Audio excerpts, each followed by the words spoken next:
பக்தி கதைகள், குரு பகவான் கதைகள். வாழ்க்கையில் முன்னேறணும், நற்கதி அடையணும் என்றால் அதற்கு குரு கடாட்சம் வேணும். கடவுள்கிட்ட இவருக்கு நற்கதியை கொடு என்று கேட்பவர் குருதான். குருவை நாம் தெய்வமாக தான் பார்க்க வேண்டும். நமக்கு அறிவை கொடுப்பது நம் ஆசிரியர்கள், ஞானத்தை கொடுப்பது குருதான். பல சமயங்களில் குருவே ஆசிரியர்களாக விளங்குவார்கள்.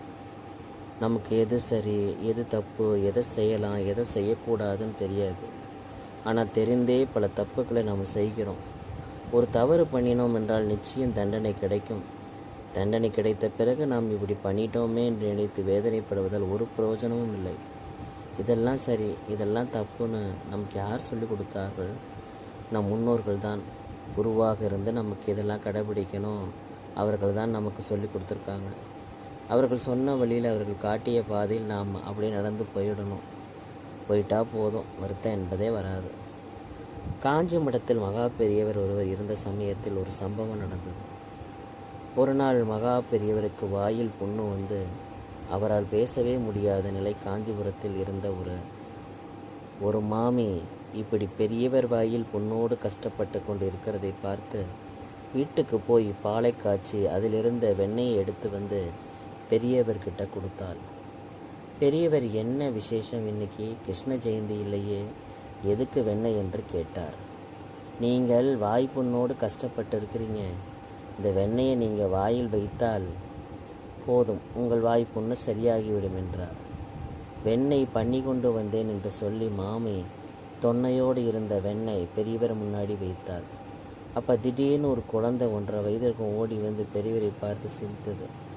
பெரியவர் என்ன வேணும் என்று அந்த குழந்தைகிட்ட கேட்டதும் அந்த வெண்ணெய் வேணும் என்று சொல்ல பெரியவர் அப்படியே தொன்னையோடு குழந்தைகிட்ட கொடுத்து விட்டார். வெண்ணெய் கொண்டு வந்த மாமிக்கு கோபம், வருத்தம் எல்லாம் வருது. அங்கே இருந்த சிப்பந்திகளுக்கே கோபம். குழந்தை ஏட்டா கொஞ்சம் கொடுத்துருக்கலாம்ல. அந்த குழந்தை பெரியவர் கொடுத்த வெண்ணெயை சாப்பிட்டு விட்டு ஓடியே போய்விட்டது. எங்கே போனது என்று யாருக்கும் தெரியலை. அடுத்த நாள் அதே மாமி மாலை நேரத்தில் மடத்துக்கு வந்தார். பெரியவர் மாமியை பார்த்து, என்ன வாய்ப்புண் சரியாகி விட்டதா, இப்போது எனக்கு நல்லா பேச முடியுது என்று சிரித்து கொண்டே சொன்னார். அந்த வெண்ணெயை நான் சாப்பிட்டா என்ன கிருஷ்ணர் சாப்பிட்டா மாதிரி என்ன என்று கேட்டார். பெரியவங்கர் மற்றவங்க கஷ்டத்தை போக்கணும்னு நினைத்தாலே நம்ம கஷ்டம் போயிடும். குருவின் மீது சிரத்தையான பக்தி பண்ணணும். குரு அருள் கிடைச்சிட்டா போதும், திருவருள் நிச்சயம் கிடச்சிடும். ஏகநாதருக்கு ஜனார்த்தன சுவாமிநாதன் குரு. அப்படி ஒரு குரு பக்தி. ஏகநாதருக்கு குரு என்ன சொல்கிறாரோ அதை அப்படியே கேட்பார். ஜனார்த்தன சுவாமிக்கு அதனாலேயே ஏகநாதர் மேலே தனி பிரியம். கைங்கரிய காரியங்களுக்கு அதனாலே ஏகநாதரை அவர் சேர்த்து கொண்டார். தினமும் அவர் வழிபடும் அவரோட குருவான தத்தாத்திரேயர் சிலைக்கு தண்ணீர் கொண்டு அபிஷேகம் செய்யறதுக்கும் சரி, நிவேதனம் செய்ய தேவையான பலகாரம் செய்யறதுக்கும் சரி, ஏகநாதரை கோதாவரியிலிருந்து தண்ணீர் கொண்டு வந்து வர சொல்லி அதனாலே கேட்டார். குரு வார்த்தைக்கு மறுவார்த்தை பேச மாட்டார். ஏகநாதர் குரு சொன்னதால் தினமும் பக்தி சிரத்தையோடு கோதாவரியிலிருந்து பெரிய குடத்தில் தண்ணி எடுத்து வந்து கொண்டிருந்தார்.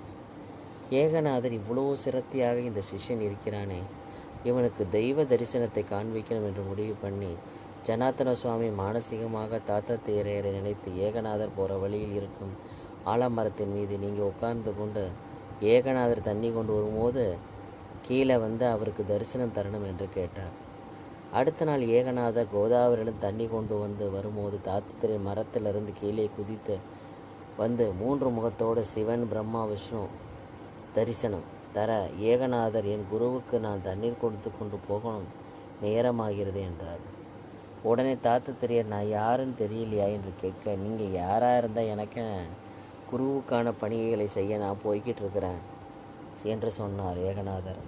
அவருடைய குரு பக்தியை மெச்சி அவருக்கு ஆசை கொடுக்கிறார் தாத்தாத்திரேயர். அன்னைக்கு அபிஷேகத்தை எல்லாம் முடித்துவிட்டு ஏகநாதரை பார்த்து, இன்னைக்கு தரிசனம் கிடைத்ததா என்று கேட்கிறார் ஜனார்த்தன சுவாமி. நான் தான் தினமும் பார்த்துக்கிட்டே இருக்கேனே என்று சொல்கிறார். ஏகநாதர் வழியில் 3 முகத்தர் வந்தார், நீ பார்க்கவில்லையே என்று அவர் கேட்க, ஏகநாதர், எனக்கு கடவுள் நீங்கள் தான், என்னைக்காவது கடவுளை என் முன்னாடி கொண்டு வந்து நிறுத்து, என்று நான் கேட்டிருக்கேனா என்கிறார் ஏகநாதர். தாத்தத்திரிய தரிசனம் கிடைக்க தவம் இருக்க பல பேர் அந்த தத்த தரிசனம் தந்த போதும் குரு சொல்லே முக்கியம் என்று இருந்தார். ஏகநாதர் அந்த குரு பக்தி தான் தாத்தத்திரிய தரிசனம் தர வைத்தது. அப்படி ஒரு குரு பக்தி அனைவருக்கும் அமைந்தாலே அவர்களுடைய வாழ்க்கை அர்த்தமுள்ளதாகவும் அமையும். அவர்களுக்கு மட்டுமின்றி அனைவருடைய சந்ததிகளுக்கும் அமையும்.